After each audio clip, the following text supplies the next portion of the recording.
Designers dress కటసి sari house, OU colony, Shaikpet, Hyderabad. ఒక వ్యక్తికి ఇంకో వ్యక్తికి ఎంత ప్రేమలున్నా, ఒక తల్లికి పుట్టిన పిల్లలైనా ఒకటే ఒక దగ్గర కొట్లాటొస్తుంది. సర్లే నా అన్న వదినే కదా అని సొంత అన్న 1 లక్ష 2 లక్షలు అట్లా అడుగుతా ఉంటే ఇస్తా ఉన్నాను. అట్లా 23 లక్షలు ఇచ్చాను. తల మీద అక్షంతలు వడి నుంచి అమ్మగారికి ఇవ్వడమే మొదలు పెట్టానమ్మా. అసలు మీకు తెలుసా పోనీ ఆమె పైసలు ఇచ్చింది? తెలుసు. ఆమె ఒకటేసారి 80 లక్షలు అప్పు చేసేసిందమ్మా. తమ్ముడు భార్యకి ఇచ్చారా మీరు, లేకుంటే మీ అన్న భార్యకి? మా అన్న భార్యకి ఇచ్చా. అంటే ఆమె అప్పు చేయడానికి కారణమే ఉందా? కారణం తెలియదు సార్. బిజినెస్ ఏం బిజినెస్ చేస్తారు వాళ్ళు? అంగన్వాడీ స్కూల్ టీచర్లు అంతా కలిసి చేస్తారంట. అప్పులు ఎక్కువ అయిపోయి సూసైడ్ చేసుకుని కూడా అయిందా? అది యాక్టింగ్ చేసుకుందాం అట్లా. అంటే ఆమె ఇండైరెక్ట్ గా అందరినీ బెదిరించింది అన్నట్టు. కేసు ఉల్టా తీసేసుకొని నేను 5 లక్షలు ఇస్తాను, నాకు 50 గజాలకు సంతకం పెట్టు అని మా తమ్ముడు అంటాడు. కేసు ఏమో వచ్చేసి మనకు పార్టీషన్ సూట్ వేశారు, ఆస్తి మీద నా వాటా ఉంటుంది, బాండ్ లేదు, ఒక చెక్కు లేదు, ఏ విధంగా వేస్తా అని అన్నాడు. కానీ ప్రతిదీ ప్రూవ్ చేయాల్సిన అవసరం కూడా కోర్టులో ఉండదు. నాకు లాభం వస్తుంది, నీ బిడ్డ పెళ్లి ఆశపడే చేస్తారు ఎవరైనా. 1 ఇయర్ వరకు ఇయ్యాలని రాసింది, ఆమె రైటింగ్ ఉంది. మేడం 2,000 తీసుకుని మేడం నేను ఏ గుళ్ళ దొరమన్నా దొరతా, నా దేవుని సాక్షి చెప్తున్నా. నువ్వు ఎప్పుడు ఇచ్చినావమ్మా నాకు 18 లక్షలు? నువ్వు ఎప్పుడు ఇచ్చిన 20 లక్షలు? ఏమన్నా అర్థమవుతుందా నువ్వు ఏం మాట్లాడుతున్నావు? ఫస్ట్ 18 లక్షలు అన్నావు, ఇప్పుడు 14 లక్షలు అంటున్నావు. ఆమెకు ఫోన్ ఇస్తేనేమో నేను అదంటలేను, నేను 2 లక్షలు ఇడిపించినా అని అంటున్నా. మీ చెల్లె పైసలు ఇచ్చింది అన్న విషయం తెలిసిందా? తెలిసింది. రూపాయి ఆమె ఇయ్యలేదు, అన్ని ఈమెనే తెచ్చిచ్చింది. నేను ఇక్కడ సుమన్ టీవీ నమ్ముకొని వచ్చినందుకు నాకు న్యాయం చేయండి. తప్పకుండా ఆ న్యాయం జరిగేలాగానే చూస్తాను. సుమన్ టీవీ ప్రేక్షకులకి నమస్తే. వెనిలా స్పార్కిల్ సమర్పించు లైఫ్ జర్నీకి స్వాగతం. ఈరోజు నిజంగా ఒక కేసు వచ్చింది. ఎట్లాంటి విచిత్రమైన కేసు అంటే ఇది, అంటే జనరల్గా జరిగేటివే ఇవన్నీ, కానీ ఇప్పుడు వరకు వచ్చిన దాంట్లో ఇది కొంచెం డిఫరెంట్. ఇష్యూ ఏంది అని అంటే బేసిక్గా ఒక వ్యక్తికి ఇంకో వ్యక్తికి ఎంత ప్రేమలున్నా, ఒక తల్లికి పుట్టిన పిల్లలైనా ఏదేమైనా కానీ ఒకటే ఒక దగ్గర కొట్లాట వస్తుంది. మీ అందరికి అర్థమైపోయి ఉంటుంది. పైసలు, ఆస్తి. ఎస్, పైసల విషయానికి వచ్చేసరికి వాళ్ళు ఎంత జాంజిగిరి దోస్తులైనా, వాళ్ళు ఒక తల్లి కడుపులో పుట్టిన ఒకరికొకరు ఎట్లా అంటే పడి చచ్చిపోయేంత అన్నా చెల్లెళ్ళైనా, లేకుంటే అక్క చెల్లెళ్ళైనా, అన్న తమ్ముళ్ళైనా, ఎవరైనా కానీ లొల్లొచ్చేదంతా పైసల విషయంలోనే. అలాంటి ఒక ఆస్తి లొల్లి ఈరోజు మన దగ్గరకు వచ్చింది. అసలు ఆస్తి అని కూడా అనడానికి లేదేమో, ఇది చాలా విచిత్రమైన కథ ఇదంతా కూడా. కేసు ఒకలాగుంది, ఇక్కడ వింటుంటే కథ ఒకలాగుంది. ఇవన్నిటినీ నేను మీకు చూపించాలనుకుంటున్నా ఈరోజు. సో వాళ్ళతో నేను మాట్లాడి తెలుసుకుందాం. బట్ దానికన్నా ముందు మన దగ్గర ఉన్నారు ది బెస్ట్ అడ్వకేట్ నాగేశ్వరరావు పూజారి గారు. సో ఆయన సమక్షంలోనే ఈరోజు ప్రాబ్లమ్ని మనం సాల్వ్ చేయబోతున్నాం. సార్ నమస్తే. సో మరి ఆ ప్రాబ్లంకి సంబంధించి 2 భార్యాభర్తలు మా స్టూడియోకి వచ్చిండ్రు. అండ్ చాలాసేపటి నుంచి పాపం ఆవిడ ఏడుస్తూ ఉన్నారు. కాబట్టి తొందరగా ఆమెతో మాట్లాడి ఆమె ప్రాబ్లం ఏంది, అసలు వాళ్ళకి ఏం చేయగలుగుతాం, వాళ్ళ దిక్కున్న న్యాయం ఏంది, ఈ విషయాన్ని డిస్కస్ చేద్దాం. అమ్మ నమస్తే. నమస్తే అమ్మ. సార్ నమస్తే. బాగున్నారా? బాగున్నాను. నేను మా అన్నయ్య వదినకి 2 కూతుర్లకి డబ్బులు ఇచ్చాను మేడం. మా ఆయన రిటైర్ అయ్యిండు, ఆర్టీసీ కండక్టర్. ఆయన రిటైర్ అయ్యిండు. రిటైర్ అయితే కొద్దిగా డబ్బులు ఉండే, మళ్ళీ ఇల్లు హౌస్ కూడా అమ్ముకున్నాను, కొద్దిగా ఉండే ఆ డబ్బులు ఉండే. నీళ్ళు అమ్ముకొని వేరే వాళ్ళకి పైసలు ఇచ్చినావమ్మా? అమ్మాయిల పెళ్ళిళ్ళు చేశాను, కొద్దిగా డబ్బులు ఉండే. ఇంకో ఇల్లు ఉండే, ఇంకో వేరే ఫ్లాట్ ఉంటే అది అమ్మేశాను. అమ్మేసి ఆ డబ్బులు ఇవి ఉన్నాయి. అన్నయ్య వదినే కదా హెల్ప్ చేయమని అడిగారు.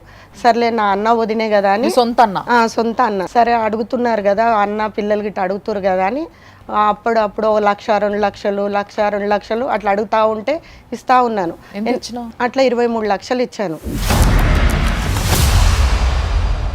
23 లక్షలు ఇచ్చాను. వదిన మరి ఎట్లా వదిన, నువ్వు రాసుకోవట్లేదు ఏంది వదిన అంటే, ఎందుకు అక్క ఎక్కడ పోతాయి డబ్బులు, నువ్వు ఎక్కడ పోవు, నేను ఇస్తాను, నేను ఎట్లా తీసుకున్నానో అట్లా ఇస్తాను అన్నది. అంటే మరి చెక్కు కూడా ఇవ్వలేవు, ఒక బాండ్ కూడా ఇవ్వలేవు అంటే, ఎందుకు అక్క ఇంతకుముందు ఎట్లా తీసుకొని ఇచ్చినా ఇప్పుడు కూడా అట్లానే ఇస్తాను అంటే మొదల నుంచి మీ దగ్గర పైసలు తీసుకున్నా. నా తల మీద అక్షంతలు వడి నుంచి అమ్మగారికి ఇవ్వడమే మొదలు పెట్టానమ్మా. నా సంసారం మొత్తం నా అన్నదమ్ములకి, నా అక్క చెల్లెళ్ళకి ఆధారపడి. ఇట్లా పైసలు ఇస్తుంటే వాళ్ళ అమ్మగారి ఇంటికి మీరు ఎప్పుడు అడగలేదా ఎందుకు అట్లా ఇస్తున్నావు? నేనేం అడగలేదు. ఎందుకు సార్ మరి? అంటే మీ ఇల్లు మీ సంసారం ఇస్తుంటారు చేస్తుంటారు కదా. సంపాదన మీది, మీరేమైనా సంపాదిస్తున్నారమ్మా? లేదమ్మా, తను తెస్తేనే నేను పొదుపు చేసుకొని ఇచ్చేదాన్ని. అసలు మీకు తెలుసా పోనీ ఆమె పైసలు ఇచ్చింది? ఇచ్చింది తెలుసు అని చెప్పి ఇచ్చేదా? చెప్పి ఇచ్చేది. ఎప్పుడు ఇస్తుంటే ఇది ఇస్తున్నారు తీసుకుంటున్నారు ఆ మూమెంట్ అట్లా సరే పోన్లే అనుకున్నారా? పోన్లే అనుకో. అందరు ఇయ్యనిస్తారా సార్ ఇట్లా? అందరు ఏనేయర్లేండి, అది జనరల్ ఇచ్చినది. అట్లా తీసుకొని ఇప్పుడేమో నా డబ్బులు అంటే మీరు అమౌంట్ అంతా ఎట్లా ఇచ్చారమ్మా? మొత్తం బ్యాంకులోనే వేసాం సార్, అన్ని transactions స్టేట్మెంట్లు ఉన్నాయి, బ్యాంక్ స్టేట్మెంట్లు ఉన్నాయి. వాళ్ళ ముగ్గురికి ఎవరికి? ముగ్గురు, ఇద్దరు, మీ అన్నయ్యకు, ప్రణయ, అన్నపూర్ణ, రమాదేవికి వేసా. అన్నయ్యకు కూడా తెలుసు. అన్నయ్య అన్నాడు వద్దులే, ముగ్గురికి తెలుసు కదా, వాళ్ళు చదువుకున్నారు, నేను కొద్దిగా చదువుకోలేదు కదా, వాళ్ళకి తెలుసు, చాలు నాకు తెలుసు కదా అని అన్నాడు, అంతే. మళ్ళీ ఏమవుతున్నా అంటే లేదు నీకు ఎట్లా తీసుకున్నావు అట్లా ఇస్తా అని అన్నదమ్మా. అన్న తర్వాత ఏమవుతున్నా అంటే ఆమె ఒకటేసారి 80 లక్షల అప్పు చేసేసిందమ్మా. మీ దగ్గర తీసుకున్న పైసలు కాకుండా బయట అప్పు చేసి? బయట కూడా అందరి దగ్గర ఒక్కొక్కరి దగ్గర 15 లక్షలు. ఏంది వాళ్ళకి అంత కష్టం ఏమైనా ఉండేనా? ఏం కష్టమో నాకు తెలియదు. నాకు మా అమ్మగారి ఇంటికి రానియకుండా చేసింది తనే. మా తమ్ముళ్ళకి అమ్మకి అక్క ఇట్లా అట్లా అని ఒకరి మీద ఒకరికి కలవకుండా నన్ను రానియకుండా, మీ అమ్మ నిన్ను వస్తే కోపడుతుందంట, అట్లా రాకుండా చేసింది. కానీ నేను అర్థం చేసుకోలేదు. మీరు రెగ్యులర్గా మీ అన్నలతో కానీ లేకుంటే మీ అమ్మతో కానీ ఫోన్లలో మాట్లాడరా? టచ్లు ఉండేనమ్మా కొద్దిగా. ఇట్లా ఇప్పుడు నా చిన్నమ్మాయి పెళ్ళి అయిన నుంచో కొంచెం వాళ్ళకు వేరే అయిపోయినాయి. నేను మధ్యలో వచ్చిన ఒక వ్యక్తి తెంపేస్తే తెగిపోయే బంధం తల్లిది బిడ్డది కాదు కదా. అట్లాంటప్పుడు మీరు మీ తల్లితో ఫోన్ మాట్లాడినప్పుడు మరి ఆమె అట్లా అంటుంది అన్న విషయం మీరు మీ తల్లికి చెప్పు ఉండాలి, అడుగుండాలి. ఏమైంది మరి, ఎందుకు, నేను ఏం చేసినా అని అడగలేదా మీరు? లేదంటే ఏమైనా తప్పు చేశారా? లేదు, నేనేం తప్పు చేయలేదు. అడిగిన, ఫోన్ చేసేది మా అమ్మ పాట వచ్చేప్పటిలా నేను ఏడ్చేదాన్ని. నాకు అమ్మ అంటే చాలా ఇష్టం. ఏడ్చేదాన్ని, ఏందమ్మా నువ్వు ఫోన్ చేసి మాట్లాడవు చేయవు ఏంటంటే, ఏం లేదు శుద్ధి అంటది మా మమ్మీ. ఏం లేదు శుద్ధి, ఏం లేదంటే, మరి ఎందుకమ్మా నాకు అట్లా ఫోన్ చేయట్లేదు, ఎవరు మాట్లాడతలేరు అంటే, మా తమ్ముడికి ఒకసారి నల్లపూసలు దండ ఇచ్చా, వాడు తీసుకున్నాడు, వాని వల్ల నాకు గొడవ అయిందమ్మా. నా డబ్బులు నాకు ఇరా అంటే కొంచెం సీరియస్ అయ్యాడు. నేను పట్టుదలగా కూర్చున్నాను, నా డబ్బులు నాకు ఇస్తావని అంటే వాడు కోపంతో ఏం చేసిండు, నల్లపూసలు దండ ఇచ్చేసిండు. ఇచ్చేసినాక 2 రోజులకేనమ్మా ఆమె పెద్ద బిడ్డ ఇంటర్వ్యూ ఉంది ఇక్కడ మన హైటెక్ సిటీలో అని, తల్లి కూతురు మా ఇంటికి వచ్చారమ్మా. వచ్చేసి మా తమ్ముడు నాతో గొడవ పెట్టుకుండు. ఇంకా మా అమ్మ తమ్ముడు చెప్తేనే మాట్లాడాలి బిడ్డతోటి, లేకపోతే మాట్లాడదు, వాడు ఎట్లా చెప్తే అట్లానే. 2 రోజులు అయినాక తల్లి కూతుర్లు వచ్చారమ్మా. అప్పుడు నేను నా ఫ్రెండ్స్ అందరం కూర్చున్నాం. వచ్చింది, ఏం వదిలే వచ్చినావు అంటే, లేదు ప్రణయకి ఇక్కడ ఇంటర్వ్యూ ఉంది మన హైటెక్ సిటీలో, అందుకే వచ్చినంటే, సరే అదిన కూర్చోన్న, వాళ్ళకు భోజనం చేసుకురు, టీ తయారు చేసిరు. అక్క అంటది వదిన అక్క, చాలా మంది అక్క నాకు నల్లపూసలు దండి కొద్దిగా ఇబ్బంది ఉందంటే, అదేంది వదిన, వాడి దగ్గర తీసుకొచ్చిన కదా, మళ్ళీ వాడు అడిగితే నేను ఇవ్వాలి కదా, కోపం మీద ఇచ్చిండు, వాడు డబ్బులు ఇవ్వకుండా ఈ దండి ఇచ్చిండు, మళ్ళీ వాడు అడిగితే ఇవ్వాలి కదా, వద్దు వదిన అని అన్న. లేదక్క, వాడు మా తమ్ముడు ఏం అడగడు, నాకు ఇచ్చేసి నేను అది తీసుకొని 1 సంవత్సరం అయినాక నీ డబ్బులు నీకు ఇస్తాను అని అంది. అదేందో ఒక్క నిమిషం. తమ్ముడు భార్యకి ఇచ్చారా మీరు, లేకుంటే మీ అన్న భార్యకి? మా అన్న భార్యకి ఇచ్చా, తమ్ముడు భార్య కాదు. మీ మర్దల్లి నల్లపూసల గొలుసు తీసుకొని మీ వదినకి ఇచ్చారు మీరు? వదిన వచ్చి అడిగింది, పెట్టుకుంది, తీసుకున్న తర్వాత డైరీలో రాసింది, సంవత్సరం వరకు నేను ఇస్తాక, సంవత్సరం అయిపోయినాక అయితే మళ్ళీ డబ్బులు ఇస్తాను నీకు, నల్లపూసల దండ అయితే ఇయ్యను, ఇది నేను తీసుకెళ్తాను. మా ఫ్రెండ్స్ అన్నారు, ఏంది సుజాత నువ్వు ఎందుకు ఇస్తున్నావు అట్లా మీ వదినకి అని అంటే, మా వదిననే కదా కొద్దిగా ఇబ్బంది ఉందంట, ఒక 1 ఇయర్ ఉంచుకొని ఇస్తుందంట అని అంటే, ఎంత వదిన అయినా కానీ నువ్వు మొత్తం మీ అమ్మ వాళ్ళకి అన్నదమ్ములకి చూస్తున్నావు, కొద్దిగా నువ్వు కూడా చూసుకో అంటే నేను అంత పట్టించుకోలేదమ్మా. ఆ తర్వాత మళ్ళీ అడిగితే ఇంకా అట్లా 23 లక్షలు అయిందమ్మా. ఒకసారి మీ ఇంటికి వస్తాను, నల్లపూసల మీదకి వెళ్ళి మళ్ళీ పైసలు ఇస్తావు? మళ్ళీ పైసలు ఇస్తావినా? ఆమె ఇచ్చింది లేదు, ఆమె 1 రూపాయి ఇచ్చింది లేదమ్మా. అడిగితే ఏంది వదిన డబ్బులు అంటే, అక్క నేను మీ ఇంటికి వచ్చి ఒక బాండు చెక్కు రాసిస్తా, నాకు ఒక రోజు అంతా టైం పడుతుంది, నేను ఎట్లనో అట్లా చేసిస్తాను. మరి నాకు ఏమి ఇవ్వలేదమ్మా. ఆమె అంగన్వాడీ స్కూల్లో టీచరు. అంటే ఆమె అప్పు చేయడానికి కారణం తెలియదు సార్, బిజినెస్ అందంట. ఏం బిజినెస్ చేస్తారు వాళ్ళు? ఏం బిజినెస్ చేసేది తెలియదు సార్. అంగన్వాడీ స్కూల్ టీచర్లు అంతా కలిసి చేస్తారంట. ఈవిడ కూడా అంది, నేను కూడా చేస్తున్నాను అంది. 80 లక్షల అప్పులు కాగానేమా ఇంకా రేపు అది సూసైడ్ గోళీలు వేసుకుదానంగా ముందు నాతో మాట్లాడింది. అప్పులు ఎక్కువ అయిపోయి సూసైడ్ చేసుకుని 4 డోలాలు వేసుకుంది. అది యాక్టింగ్ చేసుకుందాం అట్లా వేసుకొని చనిపోయేటట్టు.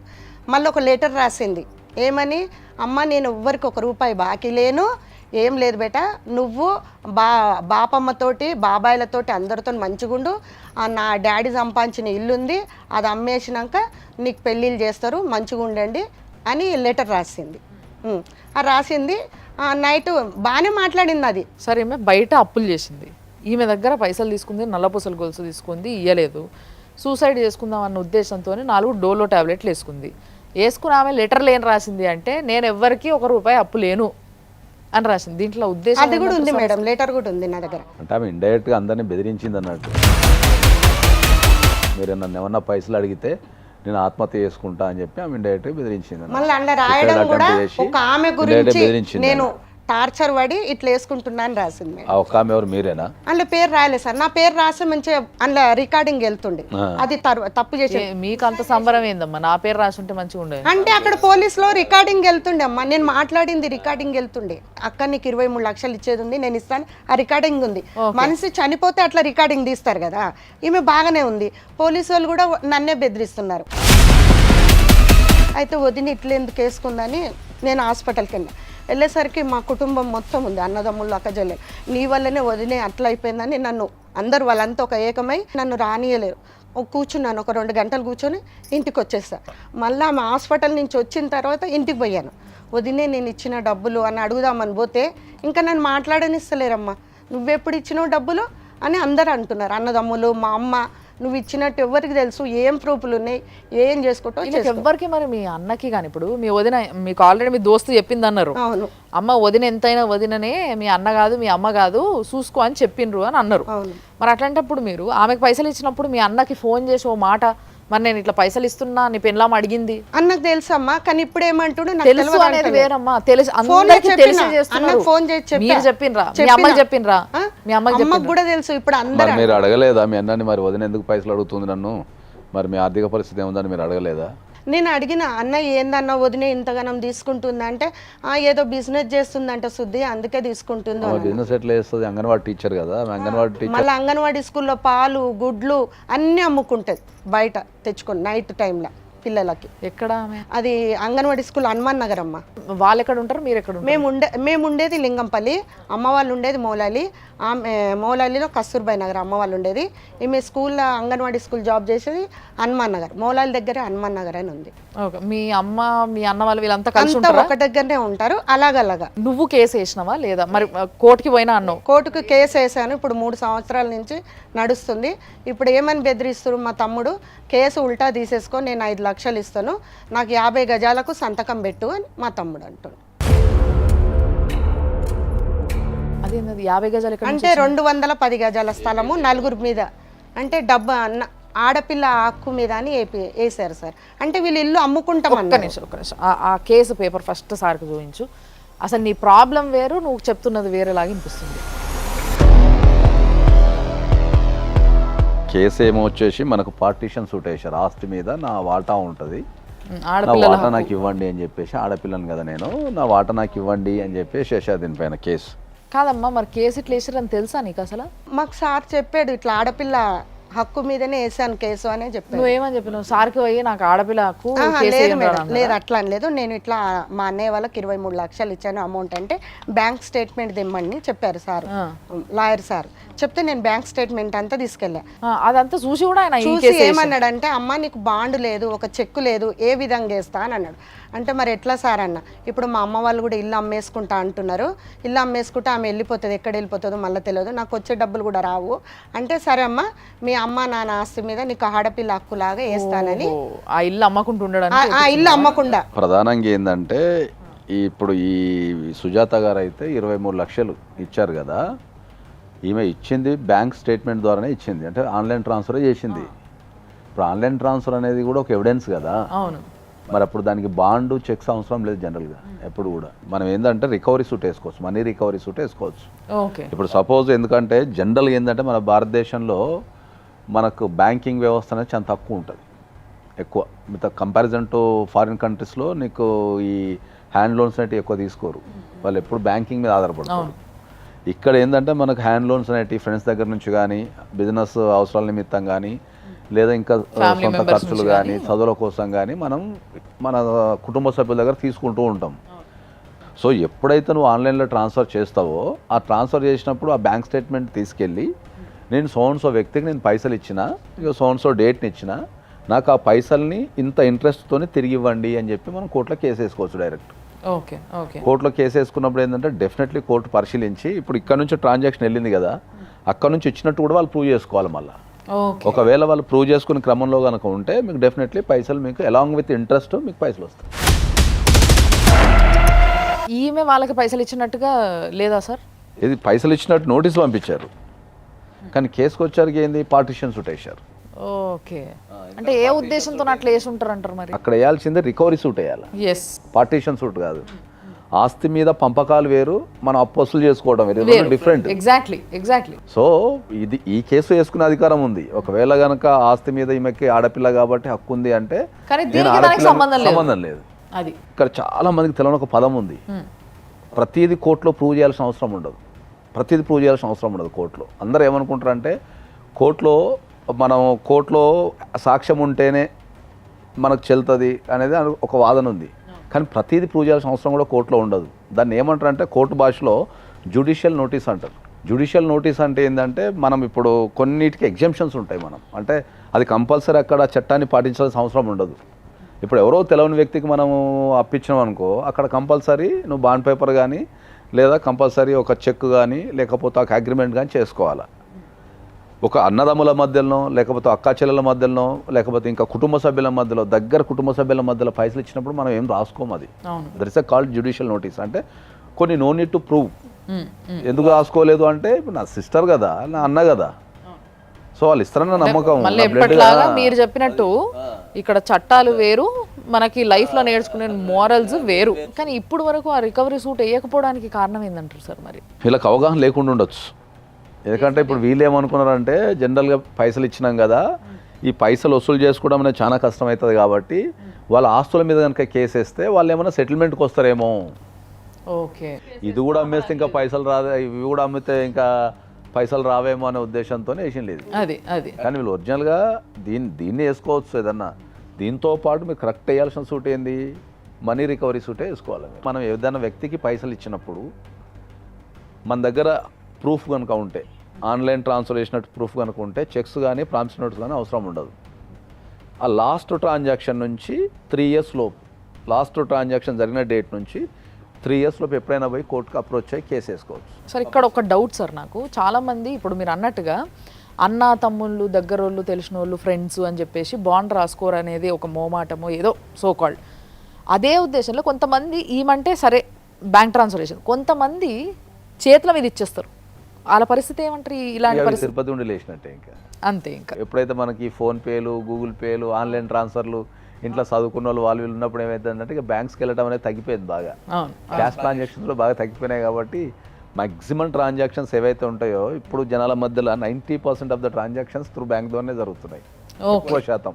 అన్లెస్ అంటిల్ అదేమన్నా ఇంకా ఏమన్నా వేరే సంబంధించిన, ఇప్పుడు కొన్ని సందర్భాల్లో ఏమైందంటే మనకు ఆస్తి కొనేటప్పుడు మార్కెట్ వాల్యూ ఒకటి ఉంటుంది, గవర్నమెంట్ వాల్యూ ఒకటి ఉంటుంది. ఆ మధ్యలో డిఫరెన్స్ అన్న క్యాష్లు ఇస్తారు, కానీ జనరల్ అయితే అన్ని ఆన్లైన్ ట్రాన్సాక్షన్స్ జరుగుతున్నాయి. అవును. సో మరి ఇప్పుడు ఆ పైసలు నువ్వు వసూలు చేసుకోవడమే మీకు కావాల్సింది. అవును మేడం. సో బేసిక్గా వీళ్ళిద్దరి దగ్గర నుంచి పైసలు తీసుకొని వీళ్ళకి ఒక మగపిల్లగాడనే అండ లేకపోయేసరికి వీళ్ళిద్దరు ఏం చేయలేరన్న ధీమాతోని వాళ్ళు చేయాల్సిన కథలన్నీ పడుతున్నారు. నేను ఒక్కసారి ఇప్పుడు ఫస్ట్ మీ వదినతో మాట్లాడితే, ఎందుకంటే మేము ఎప్పుడు కూడా ఏ కేసుని కూడా ఒకవైపు ఇని మేము ఎప్పుడు కన్సిడర్ చేయలేదు.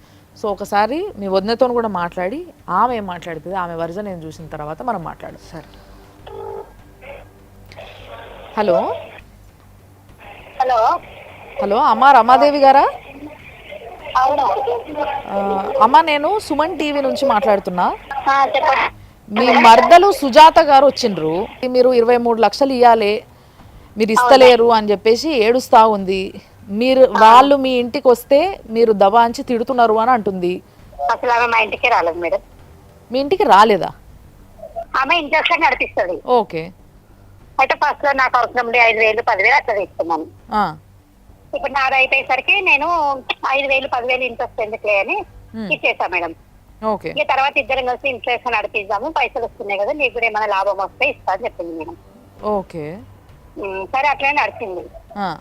ఇక తర్వాత నేను మా ఫ్రెండ్స్ దగ్గర, వాళ్ళ దగ్గర, వీళ్ళ దగ్గర అడిగిచ్చినాను. ఓకే. ఫస్ట్ 5 రూపాయలు, 3 రూపాయలు తీసుకునేది. తర్వాత ఇంట్రెస్ట్ 10 రూపాయలు. ఇవన్నీ కట్టడం ఎందుకు లేదని నా దగ్గర బంగారము అది ఇది ఉంటే అమ్మి ఇక ఎందుకంటే ఆడబిడ్డ కదా బాగుంటది, నేను మా ఆయనకి చెప్పకుండా అట్లా ఏ లాభం వస్తుంది కదా అని చేసినాం. అట్లా 25 లక్షలు నేను ఎందుకు తీసుకుంటా మేడం ఆమె దగ్గర? ఎప్పుడన్నా 10,000 అదే అమ్మా 20,000 ఇప్పుడు 10,000 మీరు చెప్తున్న దాన్ని బట్టి మీరేమంటున్నారు, వడ్డీలకి నడిపేటందుకు మీరు ఇద్దరు కలిసి ఓ బిజినెస్ అనుకొని స్టార్ట్ చేసారు దాన్ని. లైట్ గా అని మీరు చెప్తున్నారు. నీకు లాభం ఇస్తాను, నీకు లాభం వస్తుంది, నీ బిడ్డ పెళ్లికి అదే అందిస్తాను, అమ్మా, నేను ఆశపడి ఎవరైనా అదే అవును ఆశపడే మేడం. చేస్తారు ఎవరైనా. కానీ అట్లా అట్లా. ఆశపడి చేయడానికి కానీ లేకపోతే అట్లా వడ్డీలకి నడుపుకునే హక్కు మీ ఇద్దరికి లేదు అన్న విషయం మీకు లేదు, తెలుసా? అవును మేడం, తెలుసు. అసలు నేను ఏమి ఇచ్చేయలేదు, మొత్తం గూగుల్ పే ద్వారా నేను వేసింది 18 లక్షలు మేడం. 18 లక్షలు మీరు ఆమెకి వేసిండ్రా? గూగుల్ పే ద్వారా అన్ని స్టేట్మెంట్స్ ఉన్నాయి. నేను అది కూడా చెప్పాను ఆమెకు, నువ్వు వేసినావు కదా నీ అమౌంట్ లెక్క చేసుకో, నేను వేసిన కదా నా అమౌంట్ లెక్క చేసుకో. అమ్మా ఇప్పుడు మిగిలింది ఆమె స్టేట్మెంట్లు పట్టుకునే వచ్చిందమ్మా. ఆమె స్టేట్మెంట్ ప్రకారము ఆమె మీకు పంపించిన పైసలు దాదాపుగా 25 లక్షల దాకా ఉంది. మేడం నా దగ్గర స్టేట్మెంట్స్ ఉన్నాయి, 18 లక్షల వరకు ఉంది.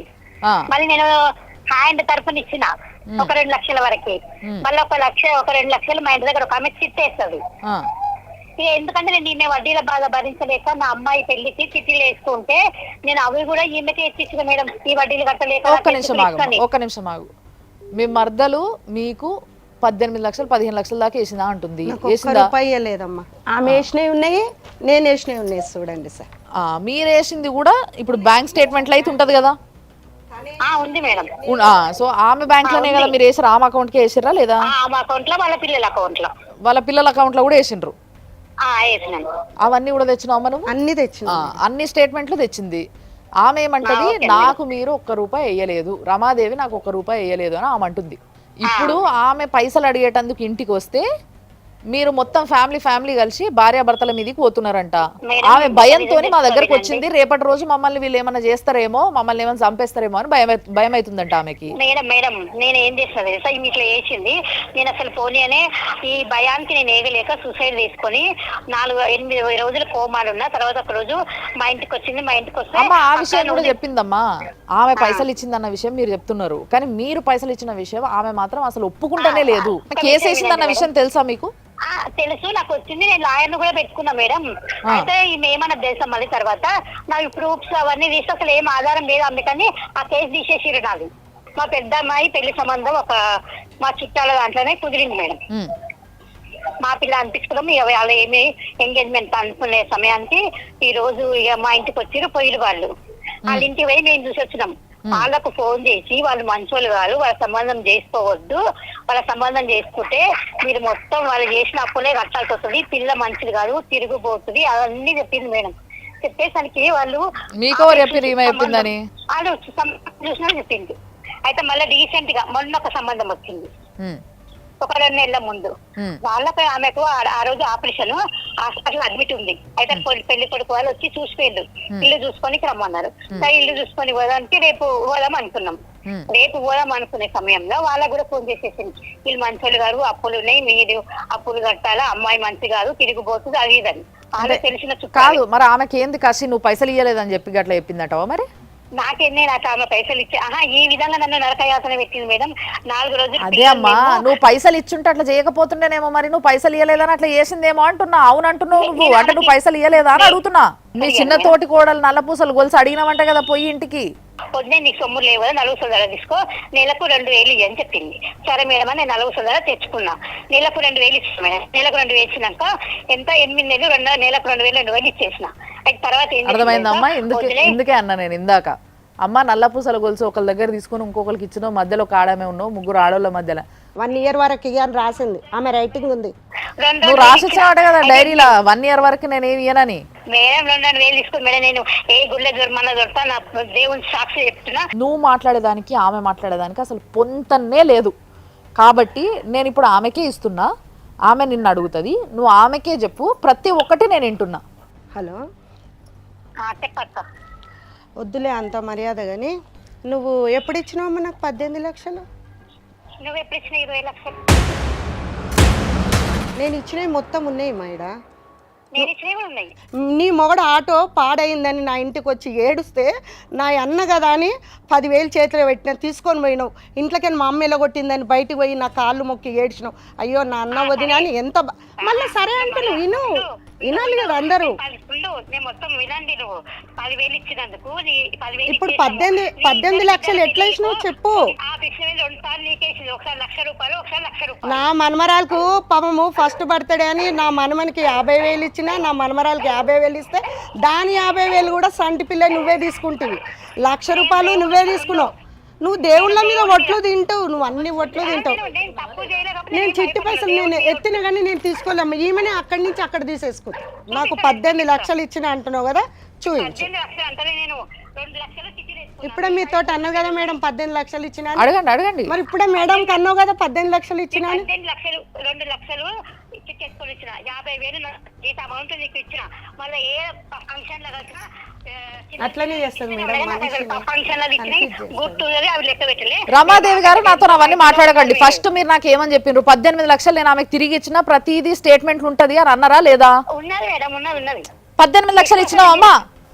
18 లక్షలు కాదు మేడం, 14 లక్షలు అందుంది. 2 లక్షలు 2 చిట్టీలు ఎత్తుకుంది. ఏమమ్మా ఏమన్నా తలకాయల పురుగు ఇట్లా తిరుగుతుందా ఏమి? నీకేమైనా అర్థమవుతుందా? నువ్వు ఏం మాట్లాడుతున్నావు? ఫస్ట్ 18 లక్షలు అన్నావు, ఇప్పుడు 14 లక్షలు అంటున్నావు. ఆమెకు ఫోన్ ఇస్తేనేమో నేను అదంటలేను, నేను 2 లక్షలు ఇడిపించినా అని అంటున్నా, నీకు చిట్టి ఎత్తిచ్చినా అంటున్నావు. ఏం మాట్లాడుతున్నావు? మొత్తం కలిసి 14 లక్షలు లెక్క పెట్టుకున్నాం మేము, హ్యాండ్ తో సహా. చిట్టీలు, గూగుల్ పే ఉంది. నువ్వు ఇట్లా అడ్డదిడ్డంగా వాదిస్తా మాట్లాడతా అంటే కుదరదు.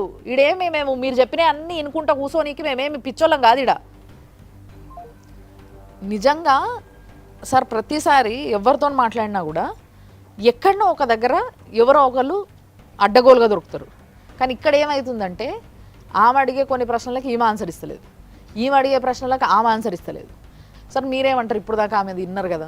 అంటే నాకు తెలిసినంత వరకు అయితే వీళ్ళిద్దరి మధ్యలో ట్రాన్సాక్షన్ జరిగి ఉండొచ్చు ఎంతో కొంత. వన్ సైడ్ అయితే ఉండకుండా ఉండొచ్చు. ఎగ్జాక్ట్. అంటే ఆమె మాట్లాడిన తీరుని బట్టి అదే అనిపిస్తుంది. బ్యాంక్ స్టేట్ మొత్తం తెచ్చా. అయితే మేము గ్రీన్స్ టిక్ పెట్టాం సార్, అవన్నీ మాకు వచ్చేటి ఉన్నాయి. బ్లాక్ ఉన్నాయి కదా సార్, అవన్నీ తను వేసినాయి. తను వెయ్యంగా మాకు ఇంకా వచ్చేటి 23 లక్షలు సార్ అక్షరాల. ఇంట్లో మాత్రం ఏదో ఉంది అని అనిపిస్తుంది, ఏదో జరిగింది మీ ఇద్దరి మధ్యలో గట్టిగా. ఒక్కసారి క్రాస్ చెక్ చేయడానికి మీరు మా దగ్గరకు వచ్చారు కాబట్టి మొదట ఒక్కసారి క్రాస్ చెక్ చేయడానికి మీ వదినతో మాట్లాడాం కదా, ఇప్పుడు మీ అన్నతో మాట్లాడతా. ఈయన ఏం చెప్తాడో చూద్దాం. నమస్తే అండి, నేను సుమన్ టీవీ నుంచి ఫోన్ చేస్తున్నా అండి. చెప్పండి. మీ చెల్లె సుజాత గారు ఇక్కడ ఉన్నారు.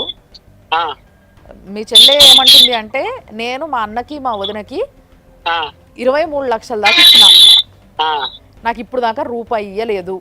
మీదికి వెళ్ళి వాళ్ళ ఇంటికి పోతే మమ్మల్నే కొడతామంటున్నారు, బండ బూతులు తిడుతున్నారు, మేము అన్యాయం అయిపోయినాం, మా పైసలు 1 రూపాయి తిరిగి రాలేదని ఏడుస్తున్నాము.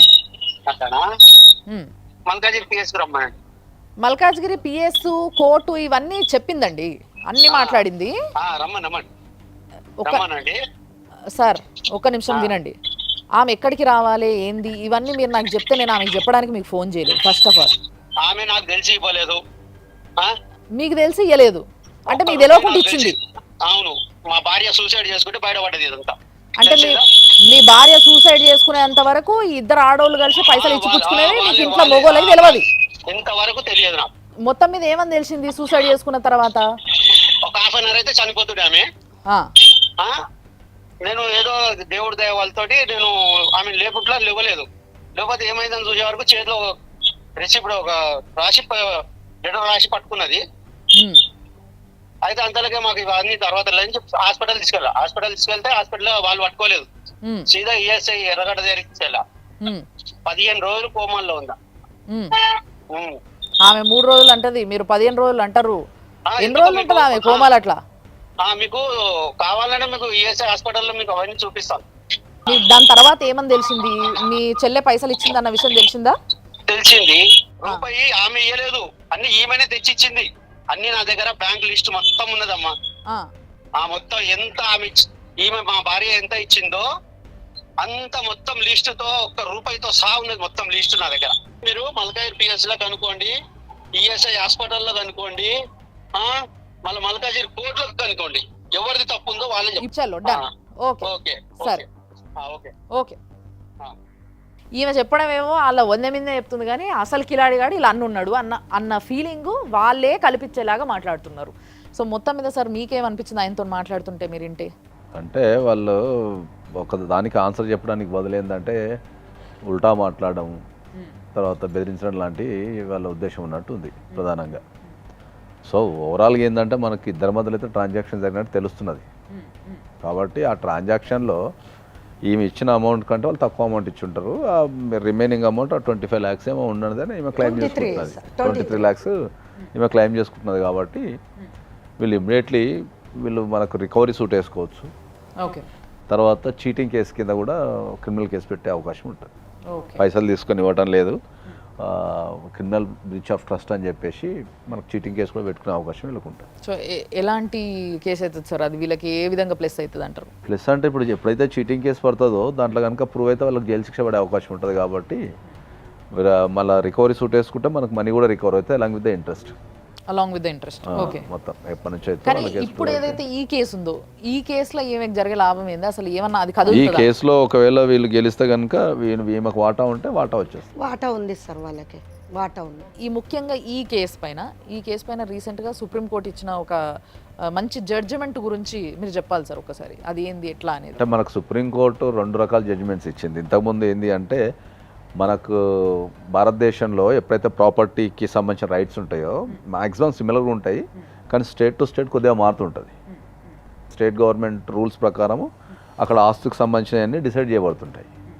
సో ఇంతకుముందు సుప్రీంకోర్టు ఇంతకుముందు ఏంటంటే కొద్దిగా కన్ఫ్యూజన్ ఉంటుండే. ఏం కన్ఫ్యూజన్ అంటే ఏంటంటే ఆడపిల్లలకు ఆస్తిలో వాటా ఉంటుందా ఉండదా అని, లేకపోతే పెళ్ళైన తర్వాత ఉండదు అని, లేకపోతే పెళ్ళైన తర్వాత ఇన్ని సంవత్సరాల వరకే ఉంటుంది అని, ఇట్లా రకరకాల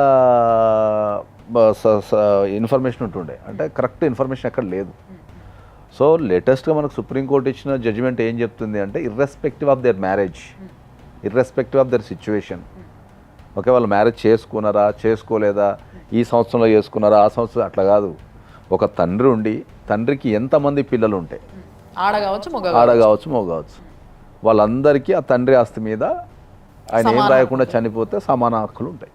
ఏజ్తోని కానీ వాళ్ళ సిచ్యువేషన్తో కానీ దాంతో కానీ సంబంధం లేదు అనేది సుప్రీంకోర్టు చాలా స్పష్టంగా చెప్పింది. అంటే బేసిక్గా ఇది మనము కావాలి అని క్లెయిమ్ చేసుకుంటేనే హక్కా సార్? లేకపోతే ఎట్లయితే ఇప్పుడు మగపిల్లలు 3 ఉంటే 3కి సమానంగా వంచడం అనేది క్లెయిమ్ చేసుకుని ఏముండదు, ఆడ సమానంగా వంచుతారా? అట్లా ఆడపిల్లలు కూడా వంచుతారా?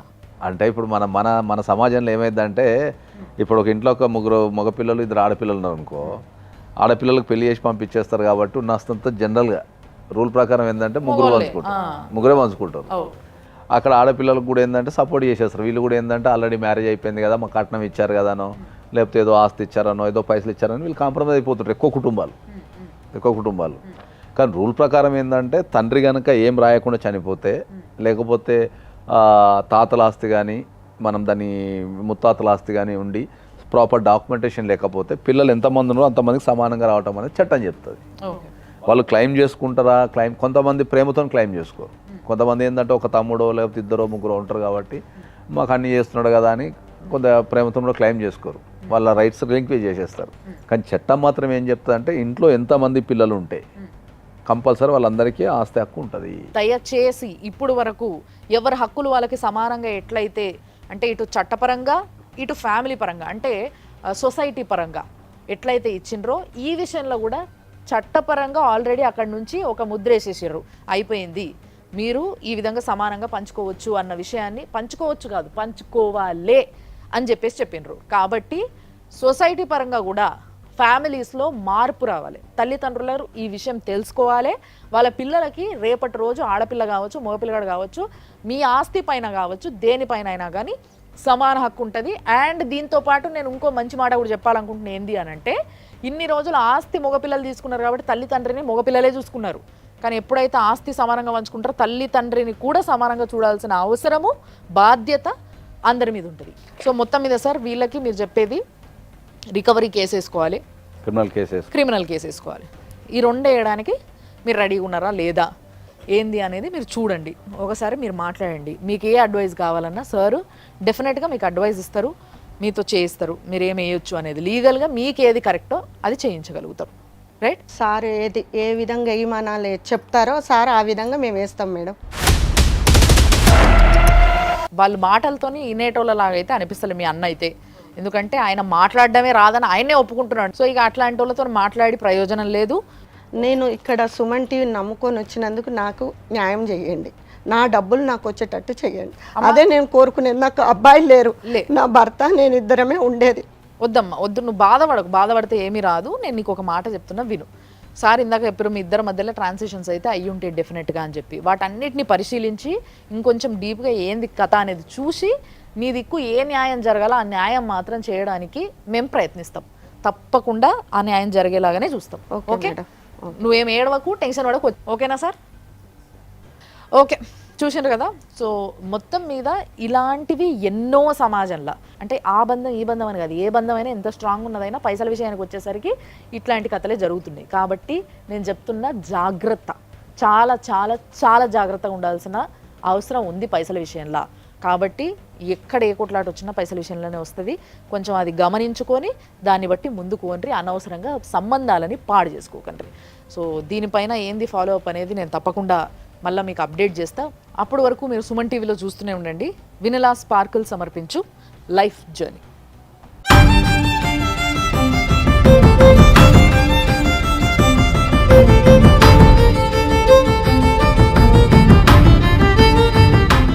Anchors dress courtesy sari house, OU colony, Shaikpet, Hyderabad.